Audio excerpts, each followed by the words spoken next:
Namaste, Jai Bharat.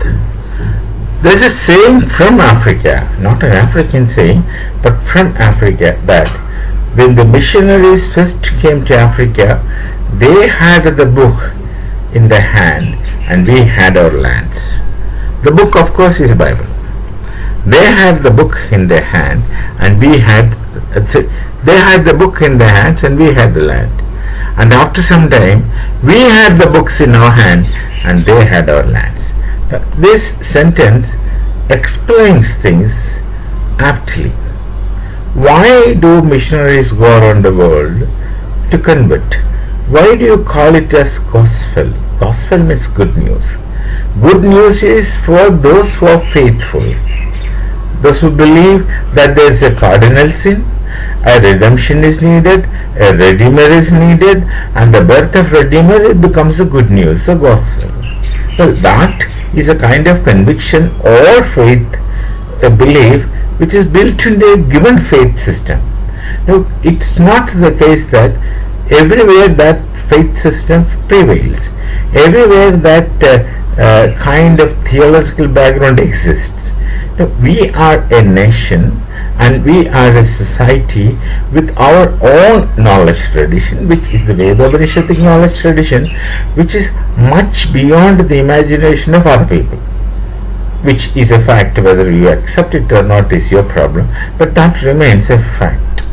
And we have a Sanskriti culture. Sanskriti is not culture, because culture, when it is a refined human existence, Sanskriti is a refined human existence based on the Veda-Upanishadic knowledge tradition with an inbuilt longing towards the transcendental.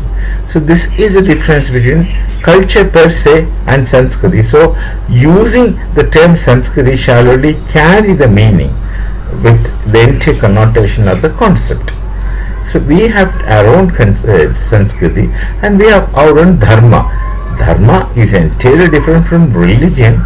You have translated Dharma as religion, of course, for want of another concept. We have our own. Why should people come into our society with an entirely different faith system, believing that you are right and we are wrong, and trying to entice our people into converting, not out of conviction, but taking advantage of knowledge and other things with the help of money. Money always plays its own demonic role and get people converted. So this is how the missionaries function. And why missionaries should convert people? They say we are saving humanity, and in the pretext of saving humanity, they go about converting people, and once a society is converted, they ignore them, leave them to their faith and go away. Look at Africa, what happened. You got them converted into Christianity and left them to their own destiny, and then they went off.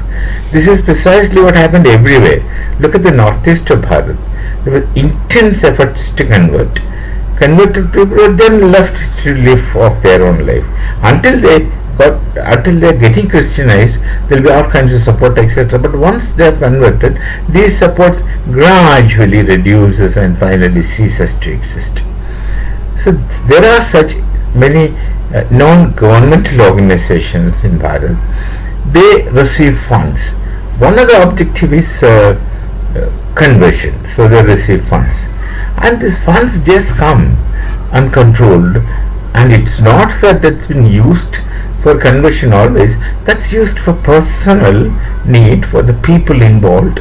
Yes, several tiers of people are involved in it. They make a living out of it. So it's something like many politicians make living out of politics, and they really live luxurious life. Look at Mamata Banerjee, you and her people, or the Congress people. What is their income? And look at the assets they have, the property they have, or the money they have in various banks. And recently the Kerala former Chief Minister, now he is leader of opposition in the Kerala Assembly, he had emerged. One of the things what I heard is really shocking. 25,000 crores of Indian rupees he has amassed in his political life. Not very educated person, not from any kind of family with some financial infrastructure, nothing. And out of nothing he gets so much of money. That's swindling money. For every project, every program that happened in the state, it appears, or as it is suggested, that this person used to take 20%. Like that. No, a lot of other things, the ways and means of making money. Similarly, the missionary people, those who are involved in it, make a living out of it, and that a kind of real luxurious life. So it's easy money, no work and heavy pay. So the funds flow. That's one missionary in the conversion of people. Another thing is, there are agencies abroad who do not want to see Bharat progressing. So somehow they want to arrest the progress of Bharat. One of the ways to arrest the progress of Bharat is to create problems within Bharat, insurgencies in Bharat, divisions among Bharat, quarrels among the people of Bharat, in all kinds of possible reasons, real or unreal, doesn't matter, they create such things. And once the nation is in some kind of turbulence, the investors will not come. Progress will get really arrested. So some NGOs are doing this also. Why do they always fund the Naxals? Naxalism, communist radicals I should call them, is diagonally opposite to Christianity. And these missionaries fund the Naxals in several parts. Why? Because they want to create problems. They don't want. Many people in the West, in fact very many people in the Western world, do not like to see Bharat progressing. Bharat becoming economically strong, Bharat becoming an authority, Bharat becoming some kind of a power in modern existing geopolitics. They don't want this to happen, because then they always want everybody to listen to them. It's like Pakistan, a slave state who would just listen to anything and carry out the orders. During the British time, the Mahatma Gandhi, Mohandas Karamchand Gandhi, some 10 letters were there in the limelight, where he writes, he's writing to British officers for something, and then he has to sign, that's a law, yours obedient servant, or your loyal servant Mohandas Karamchand Gandhi. This is not that he is writing it out of his free will. That was a law. That was a norm which had to be followed. Everybody who is writing a letter to a white man, that's Englishman, has to conclude his letter by your most obedient loyal servant. That's what they want all words to be for some people. So they spend this money for this kind of things. So we have this FCRA, Foreign Contribution Regulation Act, that has come to set in, and now the government really sensibly and rightly wanted to find out the source of money. Then normally the NGOs play a game that is, it's crowdfunding. Crowdfunding means you do not know so many people funded. Then of course government says who is the first to fund in the crowdfunding. That at least that name they wanted. That's one thing.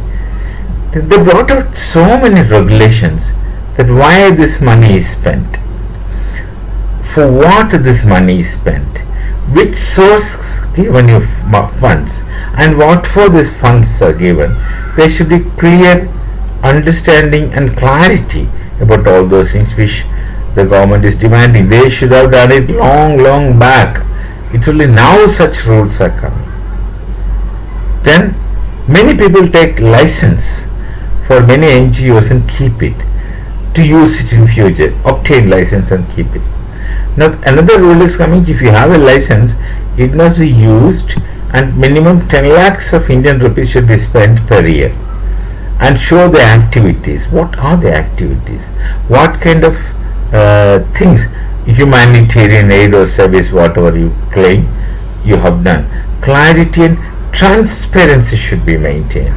There are no transparencies with these NGOs. So many NGOs are now facing the threat of closure, which is highly needed for the security of this nation, integrity of this nation, the epistemology of coexistence of multiple and plural, which is provided by the Rigveda itself in this nation, which is going on. That's how we are one together. It's the Rigveda that keeps us together, and that this kind of activities goes against it. So these NGOs should never be let loose. I am personally against the operation of many such NGOs. There may be some who are genuinely trying to do good things, but then those people are unable to act because of these pirated parasites. We shall meet. Namaste. Jai Bharat, Jai Siya Ram.